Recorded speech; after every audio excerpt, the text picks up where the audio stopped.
अफगानिस्तान के foreign minister Mohammad Amir Khan Muttaqi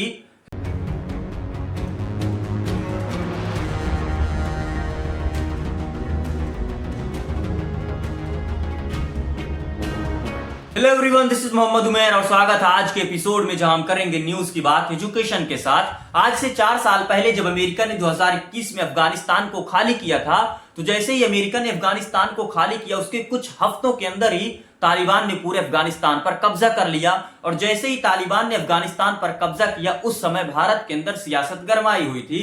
सियासत ये गरमाई हुई थी कि हमारे देश के सबसे बड़ी आबादी वाले प्रदेश के मुखिया बड़ी विधानसभा के अंदर ये कहते हैं कि आप इस प्रदेश के अंदर तालिबानी शासन लाना चाहते हैं। इवन इस चीज को लेकर के अगर कुछ लोगों ने पोस्ट कर दिया या फिर स्टेटस लगा दिया कि तालिबान ने अफगानिस्तान पर कब्जा कर लिया है, तो उन लोगों के ऊपर FIR तक हो गई और शायद जेल भी गए। लेकिन ये सब राजनीतिक मुद्दे थे और हम राजनीतिक मुद्दे से हट करके हम इस चीज पर बात करेंगे कि अगर आज अफगानिस्तान के फॉरेन मिनिस्टर आमिर खान मुत्तकी भारत के दौरे पर हैं तो इससे भारत को क्या फायदा होगा और भारत और अफगानिस्तान के रिलेशन में क्या मजबूती आएगी, इन सारे मुद्दे को बात करेंगे। और सबसे पहला मुद्दा यह है कि जब हमारे देश के विदेश मंत्री एस जयशंकर प्रसाद आमिर खान मुत्तकी से मिले तो उन्होंने ये कहा कि हम अपने दूतावास अफगानिस्तान के अंदर भेजेंगे, यानी कि हम अपनी एम्बेसी अफगानिस्तान के अंदर खोलेंगे।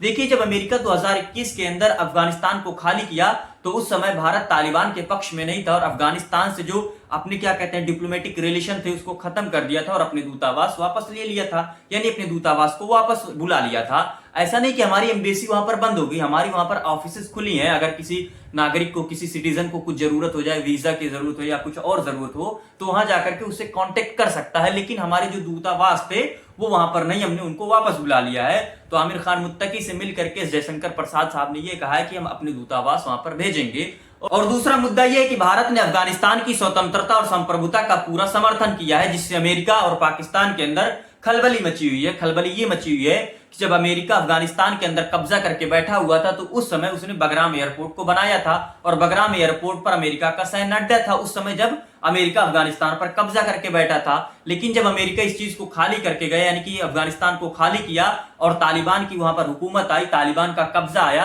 तो अब बगराम एयरपोर्ट तालिबान के अंडर में आ गया। और अब अमेरिका ये कह रहा है कि हम बगराम एयरपोर्ट को वापस लेंगे और तालिबान सरकार ये कह रही कि हम बगराम एयरपोर्ट नहीं देंगे। जब तुम्हारा यहाँ पर कब्जा था तब बगराम एयरपोर्ट तुम्हारा था और हमारे देश के अंदर तुम्हारा सैन्य अड्डा कहां से आ जाएगा? जब तुम्हारा कब्जा था तब तुम्हारा था, अब तुम्हारा कब्जा नहीं, हमारा है तो अभी हमारा है। और इस तरह से भारत ने इस चीज का समर्थन करके कि हम क्या कहते हैं अफगानिस्तान की स्वतंत्रता और संप्रभुता के साथ हैं, अमेरिका को एक संदेश दिया है कि भाई हम तुम्हारे पचड़े में नहीं पड़ने वाले हैं, कि अगर तुम कहोगे कि बगराम एयरपोर्ट हमारा है तो हम तुम्हारी बात मानेंगे और तुम्हारी तरफ से बोलेंगे, हम इस चीज से बाइकआउट करते हैं, हम तुम्हारा समर्थन नहीं करते हैं।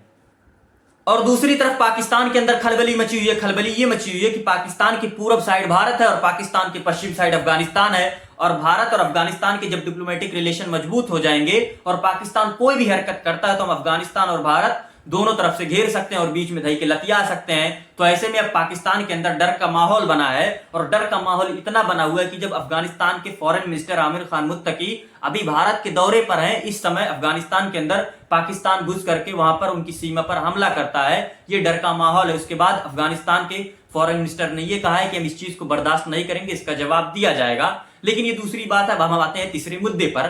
तीसरा मुद्दा यह कि भारत और अफगानिस्तान के बीच सरल यात्रा का प्रबंध किया जाएगा। सरल यात्रा का प्रबंध का मतलब होता है कि मेडिकल, बिजनेस या छात्र वीजा को इजी कर दिया जाएगा। अगर अफगानिस्तान का कोई नागरिक यहाँ आकर के इलाज कराना चाहता है, मेडिकल से संबंधित जो यहाँ पर इलाज सस्ता होता है, तो उसको आसानी से यानी कि बहुत इजीली आ सकता है। अगर बिजनेस करना चाहता है तो बहुत इजीली कर सकता है। छात्र वीजा भी बहुत आसानी से मिल जाएगा। और चौथी बात यह है कि वहां के स्टूडेंट को शायद स्कॉलरशिप भी दी जाएगी। लेकिन इस स्कॉलरशिप वाला जो मुद्दा अभी विचाराधीन है, अभी इस चीज पर वेरीफाई नहीं हुआ, अभी इस चीज पर विचार किया जा रहा है। तो ये था मुद्दा जो आमिर खान मुत्तकी अफगानिस्तान से आए और इस चीज को लेकर के बात हुई। और बाकी जो जितनी भी राजनीतिक बातें, उस राजनीतिक मुद्दे से हट करके हमने इस चीज पर बात की है। तो आई होप आपको ये वीडियो पसंद आया होगा। मिलते हैं नेक्स्ट वीडियो में, तब तक के लिए जय हिंद।